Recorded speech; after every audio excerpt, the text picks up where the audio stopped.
રાજકોટ જિલ્લાના ધોરાજીમાં ટેકાના ભાવે સોયાબીનની ખરીદીનો વિવાદ ગઈકાલે ધોરાજીમાં જમનાવડ ગામ ખાતે આવેલા સેન્ટર પર મજૂરો અને ખેડૂતો વચ્ચે થઈ હતી બબાલ. ખેડૂતો અને મજૂરો પૈસા પડાવતા હોવાનું લગાવ્યા હતા આરોપ. તાલુકા ભાજપ પ્રમુખે પણ ગઈકાલે સોયાબીનની ખરીદી સેન્ટર પર આવીને અધિકારીઓ અને મજૂરો પર લગાવ્યા હતા આક્ષેપો. આજે ફરી ટેકાના ભાવે સોયાબીનની ખરીદી શરૂ થતા ખેડૂતો ખુશખુશાલ જોવા મળ્યા હતા. આજે વહેલી સવારથી ખેડૂતો ખરીદ કેન્દ્ર સેન્ટર બહાર સોયાબીન લઈને પહોંચ્યા હતા. ખેડૂતો કહ્યું છે કે રાજકીય ઇશારે ખરીદીમાં વિઘ્ન ઊભું કરાઈ રહ્યું છે. ખરીદી કેન્દ્ર પર મજૂરો દ્વારા પૈસા માંગવામાં આવતા હોવાની વાત. પાયા વિહોણી ટેકાના ભાવે ખરીદી સેન્ટર પર મજૂરો ક્યારે પૈસા માંગતા નથી. ખરીદી ખૂબ જ પારદર્શક રીતે થાય છે. જેકેસિંહ ગુજરાતી સાથે મતીન બાપુ સૈયદ ધોરાજી. નામ અને વિગત. મારું નામ વિનોદભાઈ નાથાભાઈ વાગમસિંહ.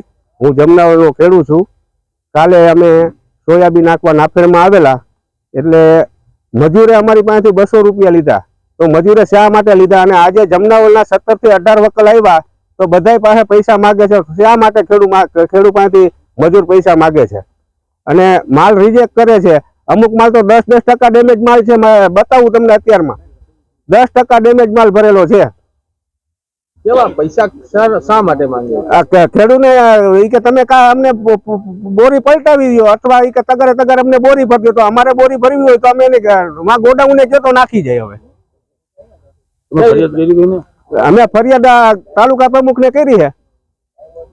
શું કેશો? અત્યારે કર્મચારીઓ છે, અધિકારી બધા નીકળી ગયા છે. મિલનભાઈ પોતે અહીંયા મેન છે, એ નીકળી ગયા છે. અને જે કોન્ટ્રાક્ટર છે આ મજૂરનો, એ નીકળી ગયા છે. જયરાજભાઈ કરીને નામ છે કોન્ટ્રાક્ટર મજૂરના. મજૂરો કેવું વર્તન કરે છે? અરે મજૂર પાણા લઈને મારવા દોડે છે. જમનાવડ આપણે ભાઈ કેવા નામ શું થયું હતું એની સાથે? એની સાથે બસ ખાલી કે તમે આવી રીતે આમ માળી કે બોરી તગારા ભરીને બોરીમાં નાખી દો. કલ્પેશભાઈ પરડવા કરીને છે કે તમે બોરીમાં ડોલું નાખો. કલ્પેશભાઈ કે અમે નો નાખીએ. એમાંથી પાણાનો પથ્થર લઈને મારવા દોડ્યા. તમારું નામ અને વિગત. મારું નામ કલ્પેશભાઈ વસરામભાઈ પરડવા. હું જમનાવડ ગામનો વતની છું. શું કહેશો આજે?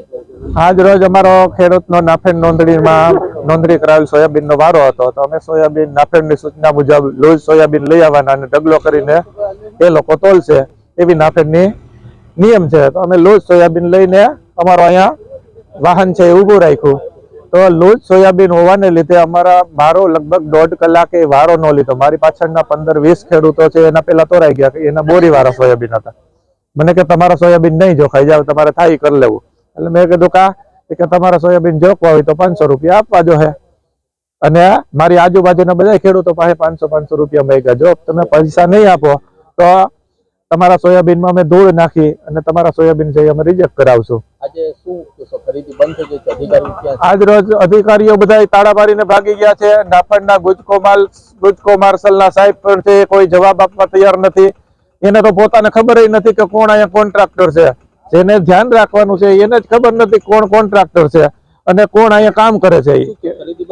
ખરીદી બંધ કરી દીધી. એનું કારણ છે કે અમારા ગામના જમનાવડના ઓબીસી સમાજના 15-17 ખેડૂતોનો એક વારો હતો. અત્યાર સુધી બીજા સમાજના વારા આવતા હતા. એટલે એક સ્પેશિયલ સમાજને ટાર્ગેટ કરવા માટે જ આ બધું કાર્યક્રમ એને આયોજન કરેલું હોય એવું લાગે છે બધા મિલીભગતથી.